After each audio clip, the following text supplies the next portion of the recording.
uh, about who he is and his role and what he can share with us today. Well, thanks for having me. I'm Greg Warner, and I'm an infectious disease doctor. My role at NorthBay Healthcare is the medical director for infection prevention. I'm also a practicing infectious disease specialist, so I see patients in addition to my administrative roles. I've been involved with NorthBay essentially from the moment that COVID-19 came onto our radar and the nation's radar in planning and preparing for caring of patients and caring for our staff, and protecting our staff, and basically in conjunction with preparing our community for what we're going to see. I've been with NorthBay for about 10 years now, and this occurrence is definitely a first for most of us, both in the community, of course, and in practice. So my hope here today was not to rehash a lot of what a lot of us have heard. There's a lot of information that a lot of us are seeing on the news on a regular basis, whether it's social media, whether it's on the television as well.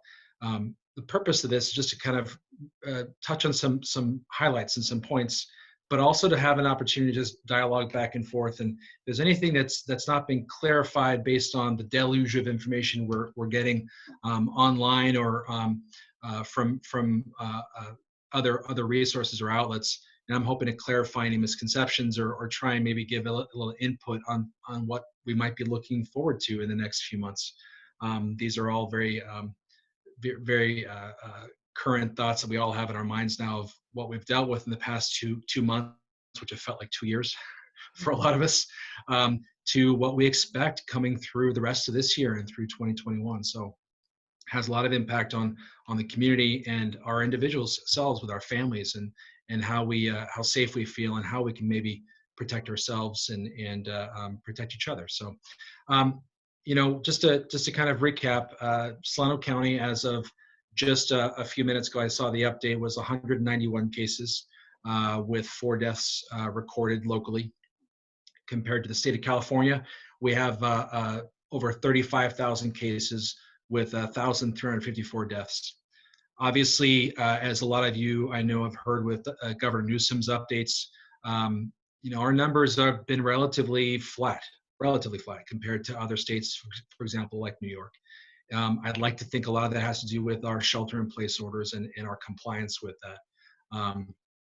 But as time moves on, obviously, we're going to see how this curve changes. We keep hearing the term flattening the curve. It's just about decreasing the number of new cases, of course, and decreasing the number of deaths is the ultimate goal. So where we are now, as of now, we have challenges with testing still. We are trying our best to make sure we test as many people that are coming to the hospital if medically appropriate. I know Solano County has implemented some community testing opportunities as well, but we still struggle with some accuracy of testings. We are looking at the nasal swabs, the Q-tip they put in people's noses to see if you have active disease. We're looking at blood tests to see if you've been exposed in the past, if you have antibodies. We're trying to figure out which tests are better than others, how to interpret them. What does immunity mean? Does it mean if you're immune, are you immune for the next month, 6 months, year? These are all questions we don't have answers to. Treatments. We are fighting a pandemic with no treatment, no proven treatments. It's been a frustrating thing for all healthcare providers who have cared for and are caring for patients who've been affected by COVID-19, and knowing that we have to take care of these patients the best we can with 0 proven interventions. That's something that not many of us have had to face, and so creativity comes into play.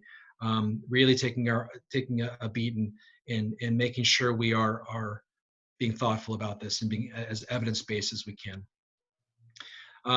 Shelter in place. It's been a change in lifestyle for many of us. It's affected our lives. It's affected business. It's affected community. How much longer? We'll see.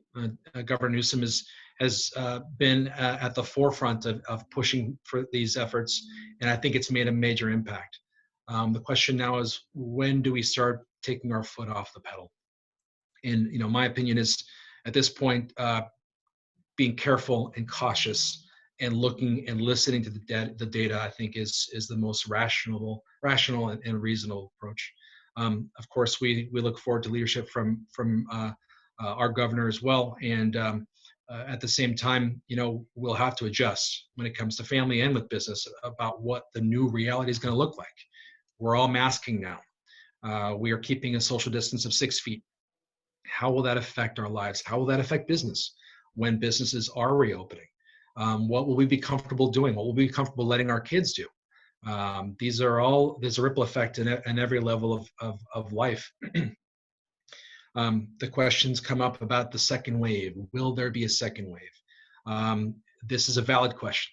We know at this point we have a trickle of cases coming in to the local hospital systems. Our increase in new cases is not very steep, but we know it's out there, and we know that once people are out and about, is there an increased chance that we're going to see an uptick? Are we going to see the second wave? And that wave will be at different sizes for different states and different communities. I'm hoping that with Solano County we keep up with the trend we've seen so far, and if we do see an uptick, it'll be a slight bump in the trend, not a significant rise. That's what the hope is.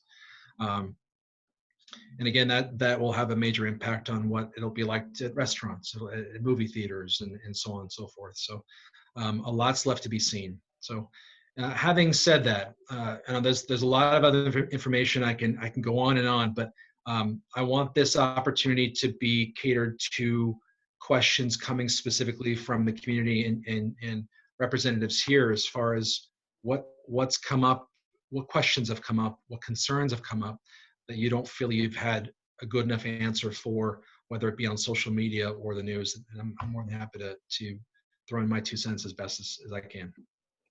Thank you so much for that update, Dr. Warner. I'm capturing notes as best as I can because we will be sharing our resources post. What I'm going to do at this time is stop sharing my screen so we can see other people on the line. And if in the view, for those who are not familiar, you can go from speaker view to a gallery view option, and you can see anyone else who's on the line, and you can click on the chat window and see the chat that's taking place. We see a lot of people saying hello, but this allows more of a community conversation. So if anyone's on the line, feel free to unmute yourself and ask a question, or submit your question on the chat. We'll be monitoring those as well.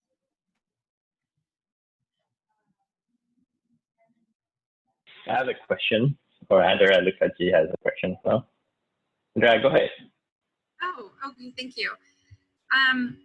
About, let's say 2 weeks ago, we tried to take a walk. We wear our masks, try to take a walk around an area over here close by.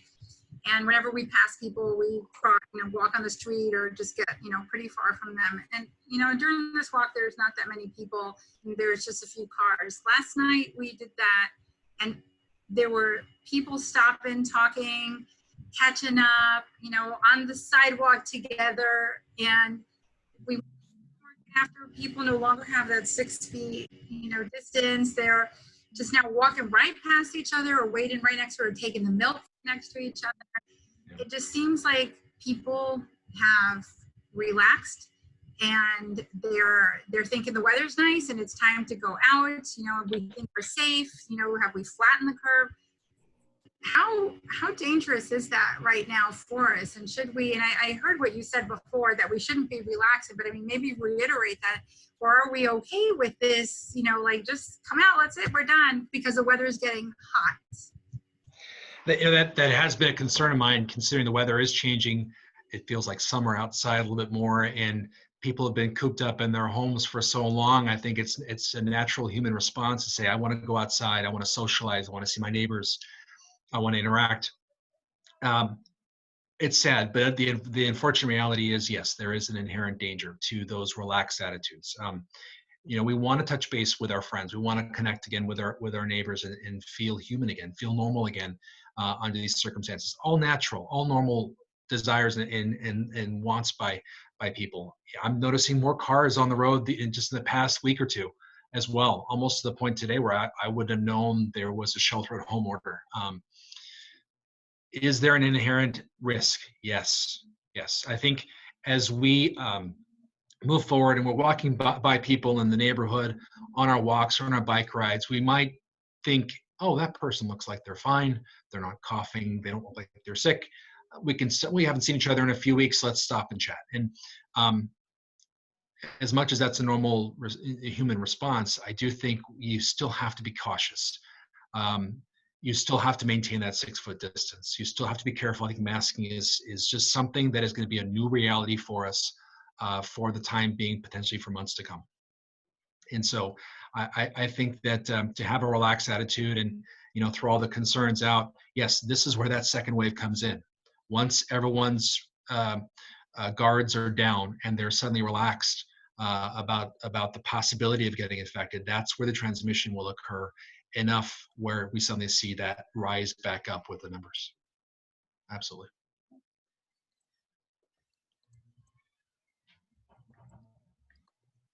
Great, thank you. A question I had is, there were some concerns of community members that reached out, to the chamber. One of those were similar to what Andrea was saying, right? That the concerns about, especially with going into grocery stores, some are following guidelines to enforce wearing masks. Some other ones are not. Contra Costa, I think that they already enforced the fact of be wearing masks. Mm-hmm. I guess my question to you is, do the Solano County Board of Supervisors or Solano County in general, did they reach out to NorthBay, for example, for advice on this situation of if we want to make mandatory wearing a mask or not? Because I hear some concerns about that. NorthBay has worked very closely with Solano County Public Health, actually with CDC as well, ever since we've had the pandemic hit home. As far as their guidance for, strongly suggested masking or mandatory masking, that their decision making is purely internal. They do communicate with the local health providers, but ultimately their decision making as to whether they will do this is up to their health medical director, the public health director, Dr. Matias, actually specifically. And so we can reach out, we can discuss, but ultimately they will make that call. As you very astutely brought up, local counties elsewhere have mandated this. I know San Francisco is definitely mandating mandatory masking as well. I just think it makes good sense. It's good practice. There's other parts of the world where they've been masking in public in the metro, in public areas for many years now. Why? Because they've been affected by this. And so they've learned a thing or two. This is all fairly new to us. So the idea of wearing a mask everywhere is not always comfortable. It doesn't seem natural for a lot. But we as an organization like NorthBay can of course have an open line of communication, but ultimately they make their own call. And the motivations, again, is not up to us per se. It's up to them.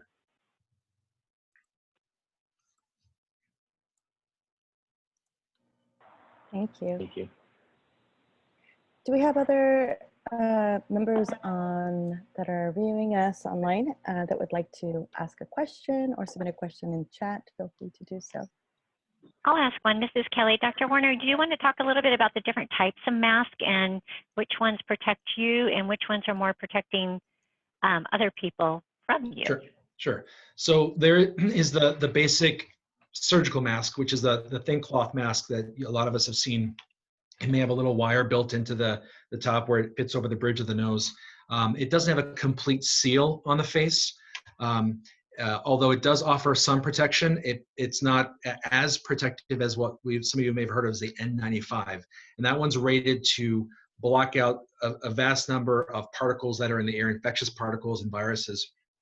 And these are designed specifically for those who are in regular contact with highly infectious agents. So, for example, healthcare workers are what we call fitted for N95 masks. So you go in, they put the different size masks on to see which one is the actual fit, and they'll spray certain scented things around your face to see if you smell it inside the mask or not, to see if actually it's a good fit or not. N95 masks to be used on a broad scale is challenging. Well, recently it's more of a supply issue, one. Two, not everyone is fitted for the N95 mask. So just because you have a better mask, it may not fit your face properly, and that can pose some challenges. So as of now, just wearing a cloth mask or the surgical mask offers some protection. It's certainly better than nothing at all. Honestly, it's an unfortunate reality, but I think that piece of advice could have been pushed a little bit more aggressively up front, but there were some other factors. Number one, we're in short supply. Two, we were concerned if we pushed, I think the CDC was concerned if they pushed for masking across the board, perhaps the supply would be diverted from those who needed it most, meaning those who were in the front lines in the hospital systems. It was a complex mix of factors that affected that. But where we are now, I think masking makes great sense. And I see a good question here about facial hair and N95 masks. So yes, facial hair basically does pose some challenges with N95 masks because you can't get a proper seal over your mouth. And so we've had this challenge with a lot of male employees in the hospital system who either had a goatee or facial hair, and they had to be faced with the challenge of, well, what am I doing here? Safety above aesthetics. And so they'll come up to me and I'll often say, I think the simple thing here is just to shave. There'll be time later for facial hair when we get past all this, but let's just be safe and make sure that you are protected. So having facial hair does basically push the mask away from your face. You can't get a proper seal, and that's the risk.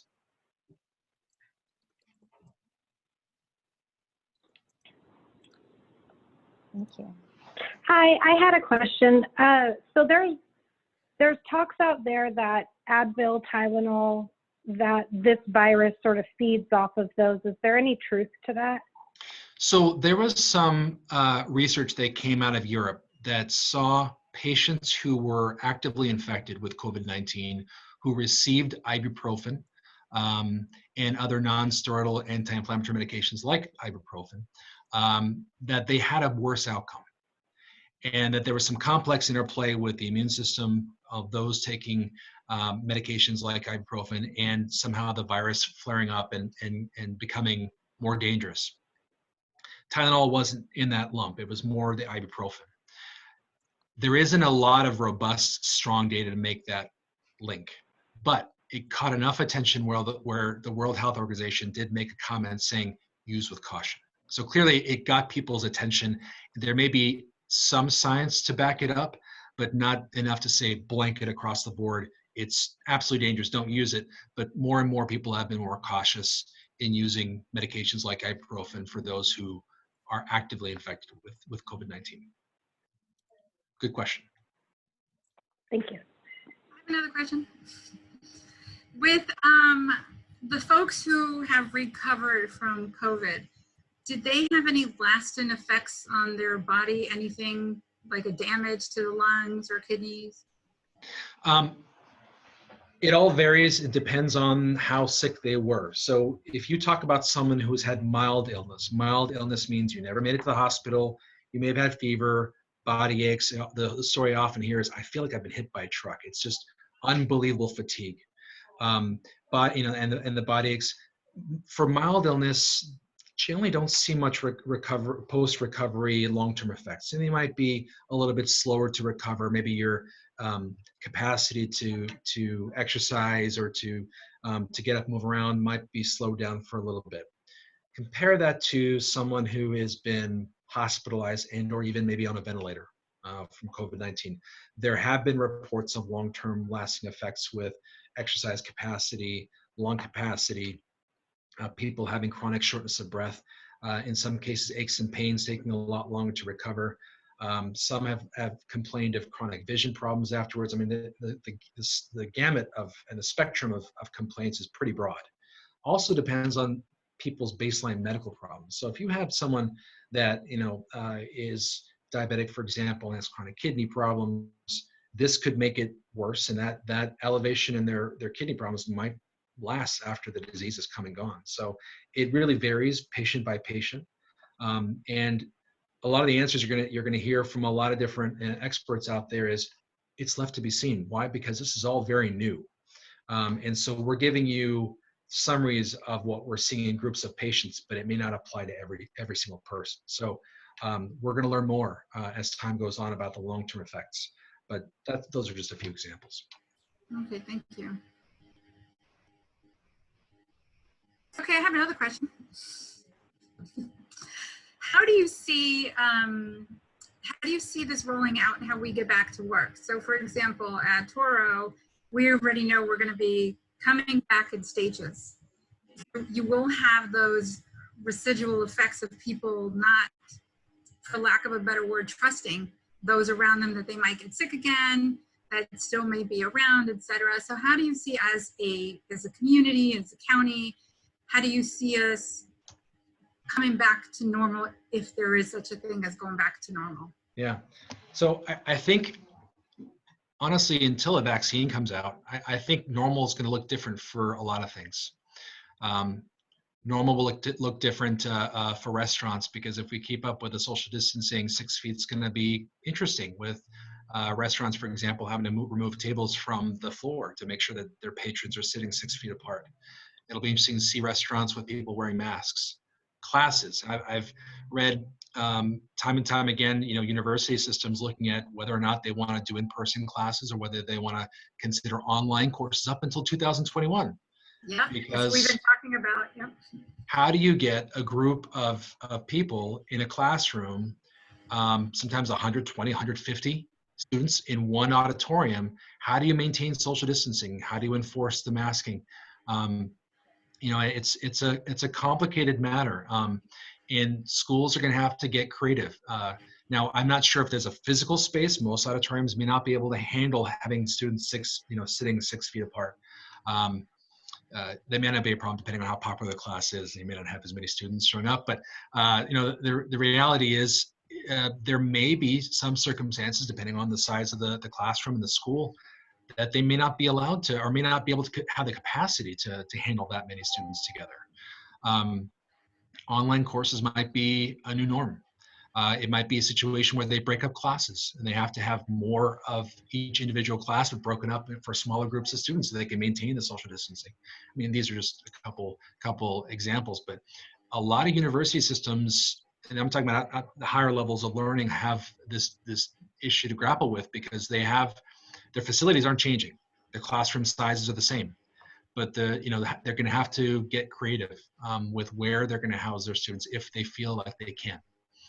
I wish I had all the answers, but it may get to a point where with some systems they just can't sustain it, can't support it, and they may have to postpone classes until they can guarantee a quote unquote more immune population, and that's where the vaccination comes in. And I think I saw a question about vaccines here. I'm happy to comment on that. So question here is, if and when a vaccine comes out, do you think there'll be a cost for people to get it? I would certainly hope not. It's hard for me to predict. We know right now with testing, a lot of testing is available to patients at no charge.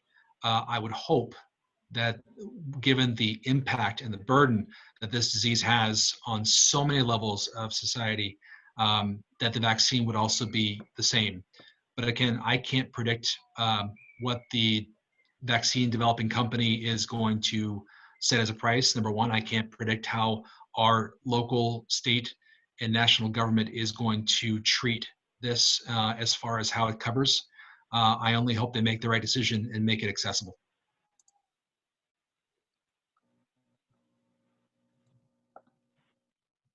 A follow-up to that, if, and again, when there's a vaccine, do you foresee it being an annual vaccine like the flu shot? Do you see it being a one-time, every 3 years? Right. It's probably hard to answer. It is a bit. we're trying to assess right now what immunity means, and that's kind of tied into the whole antibody test that people are very excited about right now, because they want to know, have I been exposed? Am I immune? There's a lot of different commercial tests out there that are offering whether, testing to see whether you've been exposed, whether you're currently sick or whether you've been exposed in the recent past. Trouble is, the tests aren't perfect. There's lots of other non-COVID-19 coronaviruses out there that we've all been exposed to that cause the common cold. Will your blood tests reflect positive because of those, or is it COVID-19? One question. Two, if your test comes back positive, does it mean you're immune? Does it mean you can go around without a mask? We don't know, and nor would I say I would feel confident. If I got that test tomorrow and it said it was positive and I've been exposed in the past because I cared for a patient that was positive, would I feel confident going into another patient's room without a mask? No, most likely not. Along that same vein, the vaccination. Will a one-time vaccination be enough? Will the vaccination offer enough what we call herd immunity, where the entire population develops antibodies or gets the vaccination to the point where the disease just fizzes out? We don't get it here anymore. If it gets to that point, will we need to continue to vaccinate? Again, all good questions that are hard to guess right now, because number one, we don't even have a vaccine yet. And we won't have a vaccine for at least another year. One that at least has been vetted, tested, known to be safe and effective. It takes time. And to get to that point, we have to first see what the trials show, one. And two, once we start rolling it out, then we're gonna have to see the effects. And so we may not be able to answer that question for at least another year or two. That's the frustrating part about all this, or one of them, I should say. And so another would be, if somebody has already tested positive, is there a likelihood of them being diagnosed with it? Is that? Yeah, that's a great point. So the hope has been, and I know some of you may have heard when Dr. Fauci had brought up the possibility that if one gets infected, that they may remain immune and may be protected. That's the ideal scenario. But we don't know. I'm sorry, your question that you were asking is whether or not we can expect long-term immunity after you're actually infected. We know right now, as they're developing what's called convalescent serum. So they're basically drawing blood from patients who are infected and have recovered to see if they can infuse those antibodies into people who are actively sick now. There are some people who are going in after they've been sick and recovered to get their blood drawn so they can contribute and donate these blood specimens. They're finding out they have very low levels of antibody, even though they were sick and it was confirmed. So one more level of complexity here is that not everyone is showing the same type of immune response. And that's what makes this even more kind of maddening and frustrating, is I can't say with one blanket statement, yes, you get sick, you get immune, you move on. No, everyone responds differently to this. Everyone's developing different degrees of antibody production with this. So there's no guarantee that if you're sick once, that you're never going to get sick again or won't get sick in a year. But again, time will tell as we see this play out in our communities. Thank you. I have another question. CDC came out yesterday, I believe it was, or maybe a couple of days ago, about how COVID is being found more in minority groups, racial, ethnic groups, like Hispanics, Blacks, African Americans. And can you please talk about that? Sure. So I think the premise of this is, we know that there are segments of our communities in our society, mainly individuals who are African American, Latino, who have issues with access to care, and this goes across the board. Having a lack of access to care directly translates to poor outcome. Having a lack of access to care translates to having complications from diabetes, heart disease, cancer, because if you're not going to be seen by a physician, your other medical problems are going to make things worse, and you will have poor outcome. We're seeing a particularly heavy impact amongst these parts of our population, these members of our communities, because of long-standing problems that have existed in those communities up until this point. So it's an unfortunate ripple effect of our problems leading into this pandemic that are now being amplified. We're seeing it in New York, for example. We're seeing large proportions of African American and Latino population really having very poor outcome, high mortality in these populations. And the challenge is in the communities that they're living in, if they have a lack of access to care, they're not getting their diabetes treated. They're not getting their heart disease treated. They're not getting their hypertension treated or asthma treated. And if you're not getting these conditions treated, when you get COVID-19, you have a very high chance of complication and or death. So the two, unfortunately, have gone very much hand in hand. So so it sounds like this is more of an environment issue, like things are financial impact, not necessarily something generic, not generic, DNA, nothing. No, not that we're aware of. I think it's just an issue we know as a fact. If you have asthma, if you're a poorly controlled diabetic, if one is obese, all these factors, we call them comorbidities or other medical conditions.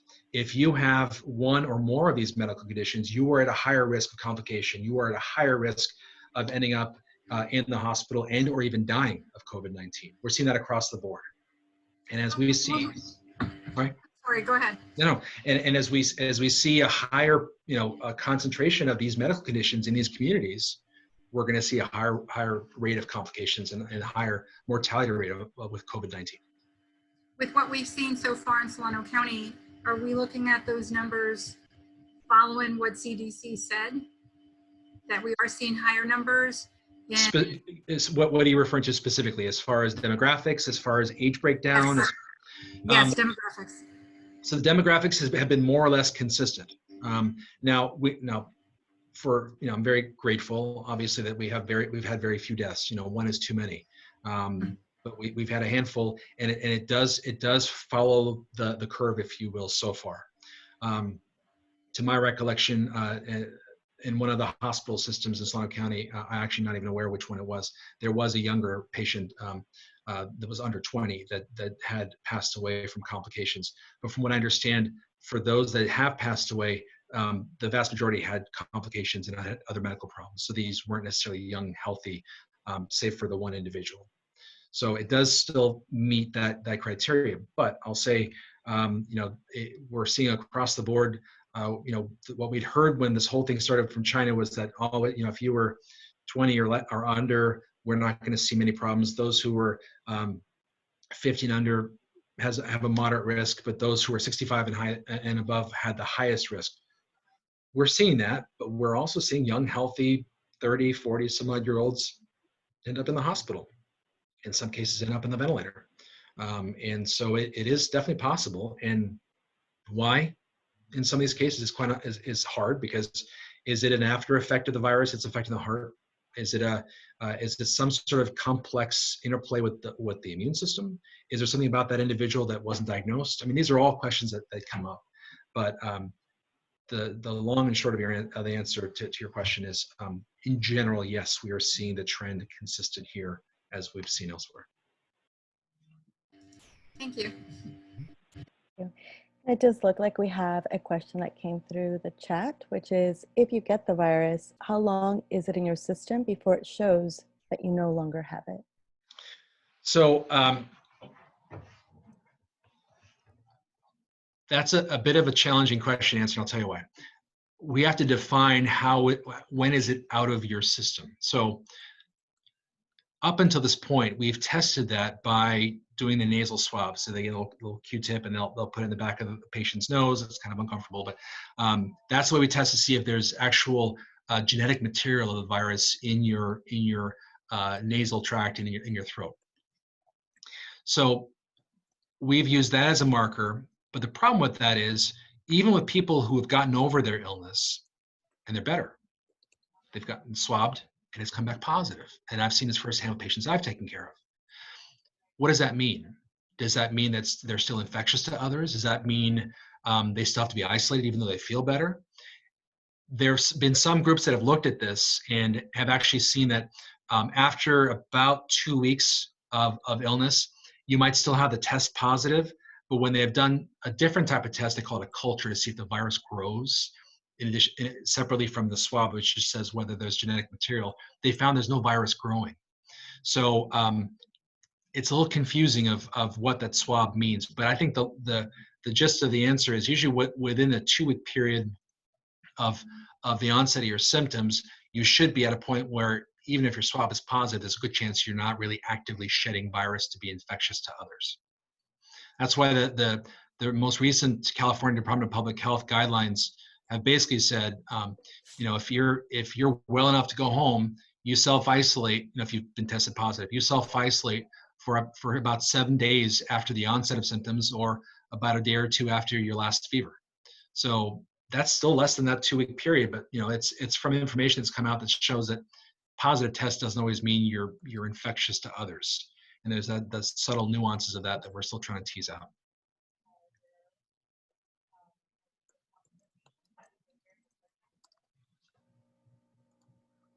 Thank you. Okay, I have another question. This is just something in the past when the Legionnaire's flu or disease came out. I know that killed many people before they found something. Was that more severe than this COVID-19? It was severe. It had a high mortality rate. I don't know if I would say it was more severe, and I'll tell you why. The Legionnaire's disease was unique to a situation where it only really existed in areas, or the outbreak really focused around areas where there was vapor generated, so air conditioning systems, watering systems. It was a unique environment where the Legionnaire bacteria existed. The thing that's made COVID-19 far more insidious and problematic and dangerous is that this virus has no unique niche, in the sense where you can get it in any scenario, any environment, number one. Number two, you start shedding this virus upwards of 2 days before you actually show your first symptom. All right. 3, when you cough or sneeze on a surface, the virus can remain viable, meaning it cannot live, it's not really alive, but the virus can stay on a surface for, in some cases, 72 hours, 3 days or more, and still be infectious to others. All right. Add on top of that, when you cough or sneeze, there's a period of time where the virus may remain in the air before it settles down within that 6-foot zone. That's why there's a 6-foot social distancing. You put all these things together, and suddenly this bug is far more infectious than a lot of things we've seen, including Legionnaires, which was very focused to just if you're exposed to an infected or tainted ventilation system. This goes beyond that, and so its potential to infect, its potential to propagate, goes well beyond. And that's really what sets it apart from conditions like Legionnaires. That's what sets it apart from influenza.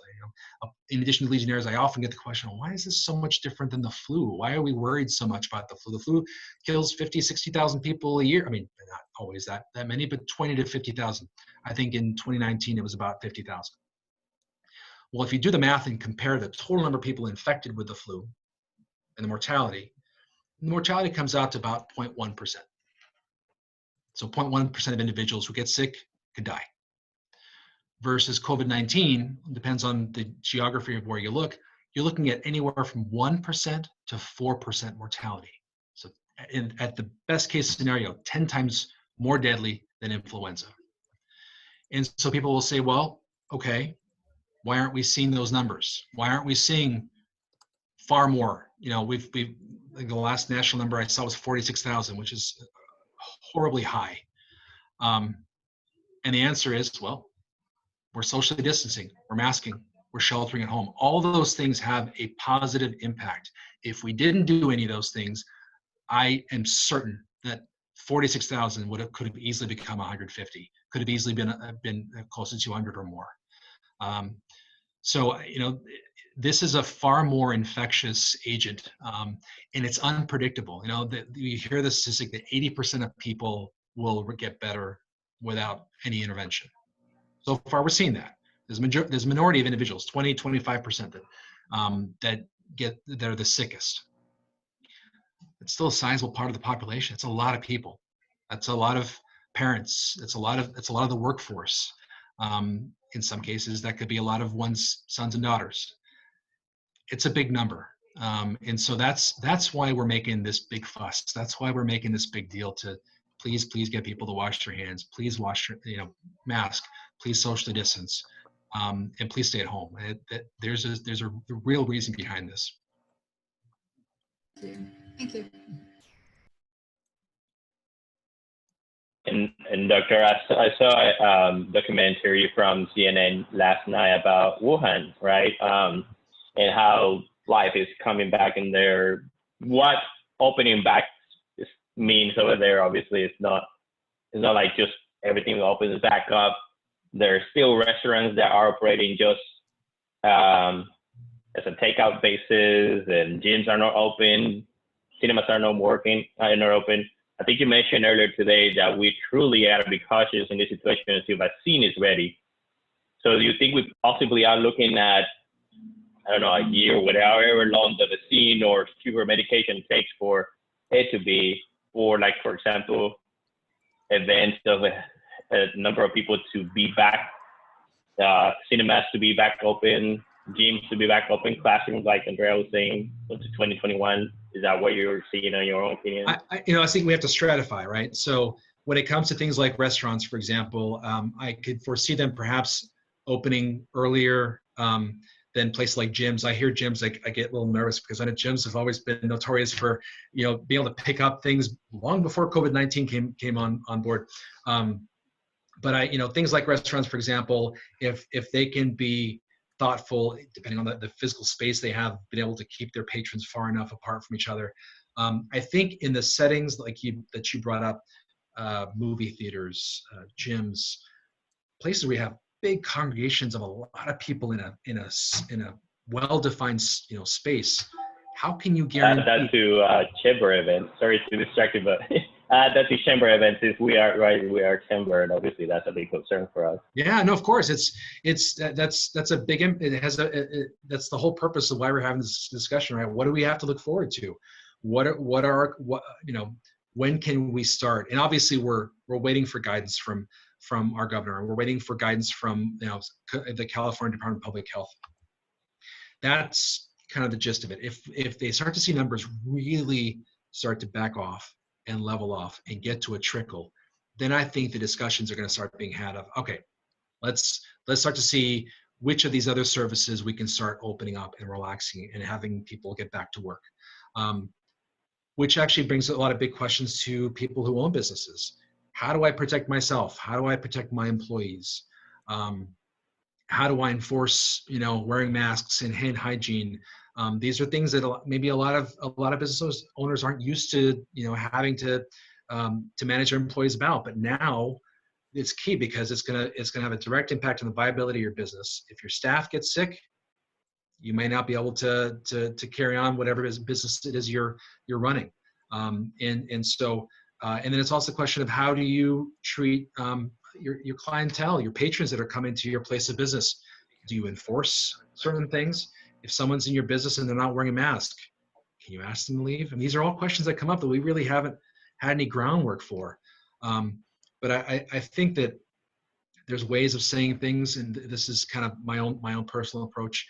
If you are saying things a certain way to patrons, as far as trying to protect their health and the health of other patrons and your staff, maybe it's taken to a little more kindly, as opposed to saying, hey, you better wash your hands before you come in here, or better wear a mask before you come in here. There's ways of doing it.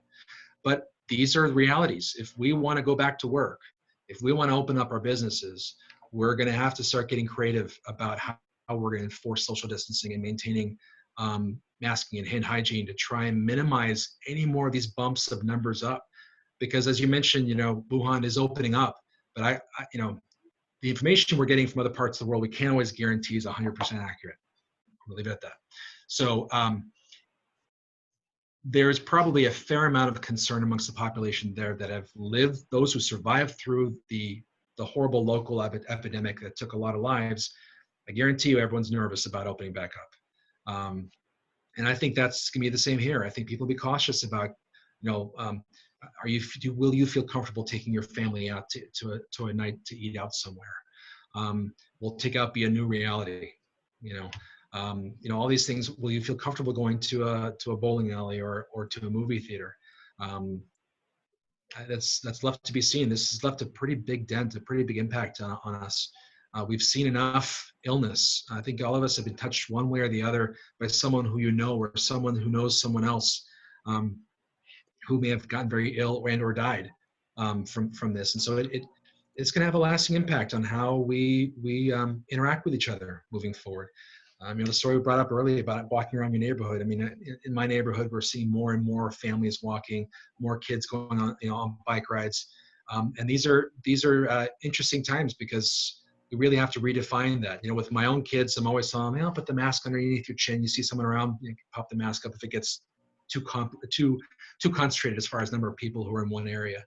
But that's going to be the reality for a while, and everything will look and feel a little bit different.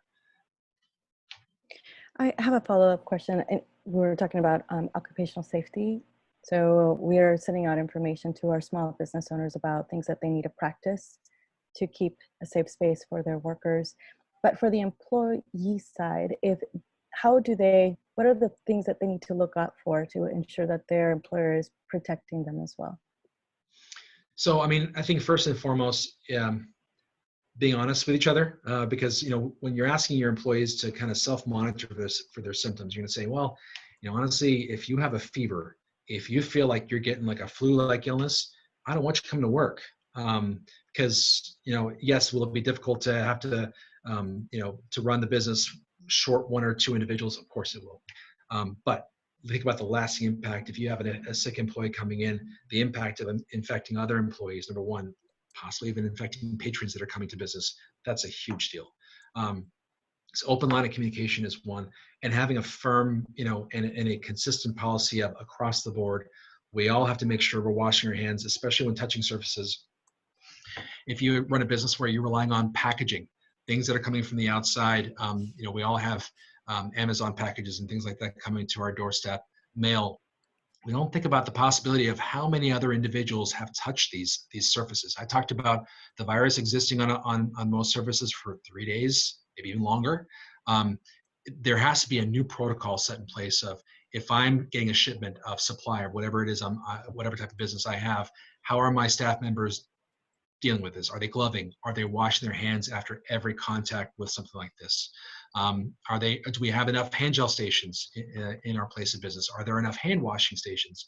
And on top of that, does everyone have a mask? Are we able to supply our staff members with masks if they can't get one on their own? Just things that will require a fair amount of diligence, regular, reinforcement, and regular encouragement to make sure that they keep up with their practices. Because after a while, people get tired of doing things. They forget to do things. They get maybe a little bit more lax. So it's going to require, constant reinforcement, because the moment we start getting lax is when we start making mistakes. And that's when we start to see, numbers going up, and we start to see more people getting infected. Thank you. I also just want to call attention that we have about 4 more minutes left with Dr. Warner. So I do want to encourage any last questions, and then we'll give some opportunity for Dr. Warner to wrap us up with his final thoughts as well. A question, Dr. Warner. So the president has stated that he would like to open up the country fairly soon, sooner than later. We have some states that are opening up their salons and movie theaters, etc. this Friday, tomorrow, or it's next Friday, one of these Fridays.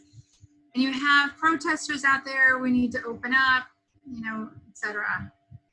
In your own opinion, is this the right way? Because it is affecting small businesses especially. The money's not coming through. For most of them, we're losing businesses. But in your own opinion, regards to the health and safety, is this the right way to go by opening up now faster? My opinion? No, it's not. Perspective plays a big role with a lot of things. Having cared for patients myself and seeing the state that they've gone through, having cared for patients on a ventilator, having colleagues who have seen firsthand other colleagues die, who have seen other patients die, that leaves a lasting impression. There's a reason why we're doing this. There's a reason why we're sheltering at home. If we don't do this right, to put it bluntly, if we screw up and open too soon, it's going to bite us. Putting politics aside, you know, the whole purpose of this is, you know, what one person does, and this is a great example of what one person does has a complete impact on what the entire community does, and it has a direct impact on the community's health.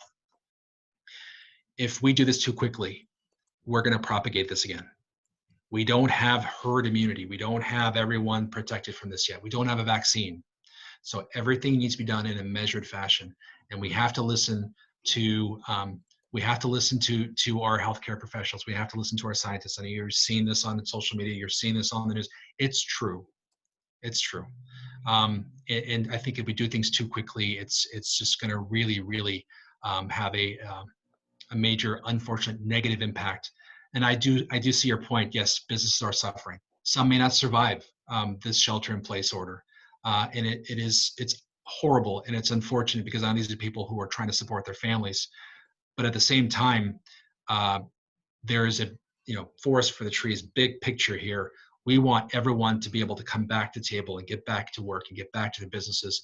But we have to do it the right way, or else our problem will only become bigger and more long lasting. And frankly, we're talking about loss of workforce. These are further loss of life. If you don't have people to come back to work, what's the point of reopening businesses? That's a great point. Mm-hmm. Thank you. All right. So any final thoughts, Dr. Warner? Well, first off, sorry, Brian, condolences to your family. I saw the message board there. I know it's been difficult for everyone, especially those that have been affected in the family. Condolences to your family. This is a hard time for everyone. We're trying really hard to keep consistent with our practices and our philosophies. We're doing best. We want to do best for our community and best for patients from the medical perspective. It's easy to forget as time moves on that sheltering in place really has a major impact, a positive impact. Keeping the social distance, masking, washing your hands, they all have tangible, real impacts. It's not just people talking, it's not just hype, there's actual data to support this practice. So we need to keep consistent. And the hope is to try and get back to life as we know it. Here at North Bay, we've been really challenged with this issue. We've been planning from day one. We've been trying to redefine what practice is during the time where people are still having heart attacks. People are still coming in for other medical conditions, and we've tried really hard to stay open for business and keep our patients safe and try and keep our staff safe as well. And I know other businesses are doing the same, and it's been a challenge because, as you brought up before, guidelines are changing every 2 weeks. Our guidance is changing so frequently. What's defined for treatment, for diagnosis is changing so frequently. We're all adjusting. But the hope is to try and help each other through this and try and get back to normal. And it's going to take some time, so patience is key. I'm always happy to answer questions moving forward, and I really appreciate this opportunity. And if there was another opportunity again in the future, I'd be more than happy to participate. Thank you so much. That was not only are we grateful for your time and expertise, but your insight and being able to answer all these questions. To remind everyone, we did capture all the questions that were asked and did some note taking about the answers that we received. We will be sharing it on our sites. And if anyone is interested in connecting with us, you can just visit us at solanohcc.com. And you can just send us an email there or call us directly. Thank you so much, Dr. Warner, for being here. Thank you for everyone who participated. Thank you, Leo, for assisting in our tech as well. Thanks for having me. Take care, everyone. Bye, everyone.